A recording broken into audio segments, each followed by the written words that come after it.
A former Genesee County school teacher and administrator was arrested and charged with first-degree criminal sexual conduct through a ghost operation with the Genesee County Sheriff's Office. 57-year-old Eugene Pratt from Davison was arrested.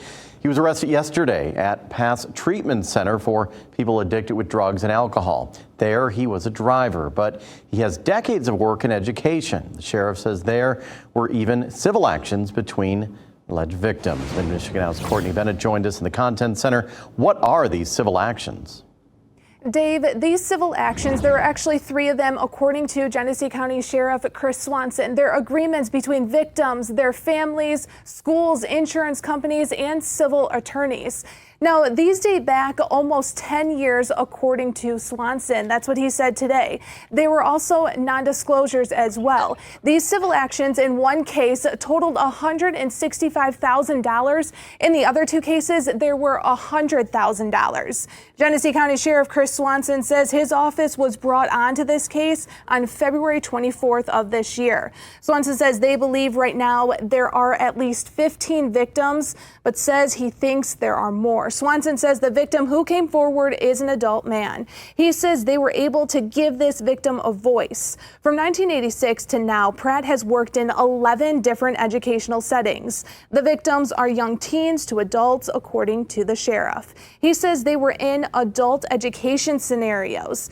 He says they are not dismissing the possibility it happened in other schools. Based on their investigation, they say it took minutes from the introduction of Pratt and the victim to Pratt asking for sex act requests. Mount Morris Township started an investigation, but timing and resources prevented it from going forward, according to the sheriff. I know that Mount Morris Township Police Department, then Chief Terrence Green, started an investigation, but again, timing and resources, it did not lead to any charges. I will tell you, this was the very first time this office was ever given this case, February 24th, 2022, which started the track that we're on now. A restraining order on the enforcement of Michigan's abortion ban for county prosecutors remains in place tonight, at least for a few more hours. An Oakland County Circuit Court judge heard more arguments on how Michiganders could be impacted should abortion access be taken away. Our political reporter Rachel Louise Just breaks down day 2 of hearings in the case.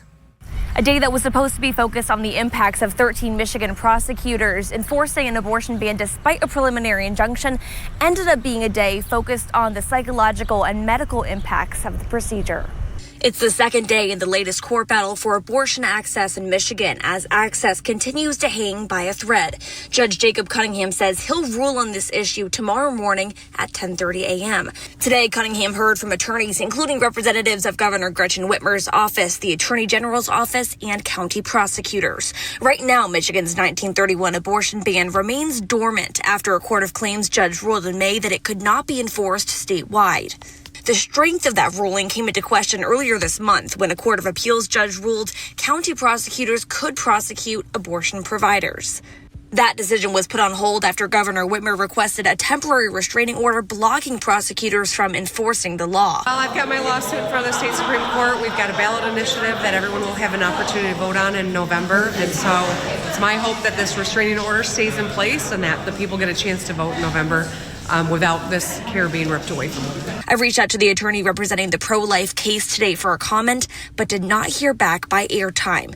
There are 2 million women in Michigan who would be impacted by an abortion ban, the state says.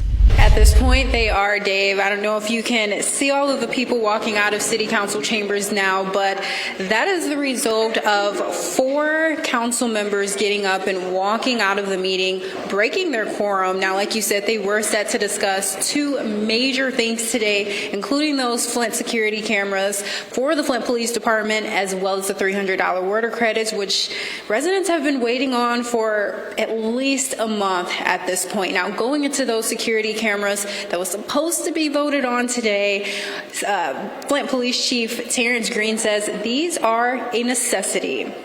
Now, the Flint Police Department asking council to approve the spending of more than $92,000 for them to continue to pay for roughly 68 surveillance cameras around the city. This proposal isn't to purchase any new cameras, but to pay the due balance in order to keep them working, according to Flint Police Chief Terrence Green.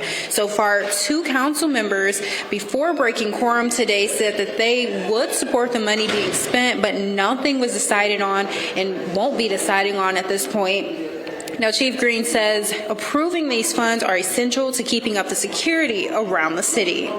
If it was not approved by City Council, we won't have this program any longer.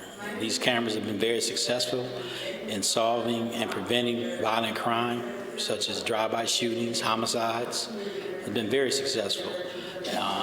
They've been so successful that other municipalities, law enforcement agencies have procured these cameras based on our success. So these specific cameras have shot spotter technology, meaning that if a gunshot goes off, it gives us a location of the gunshot and will allow our officers to respond to that area.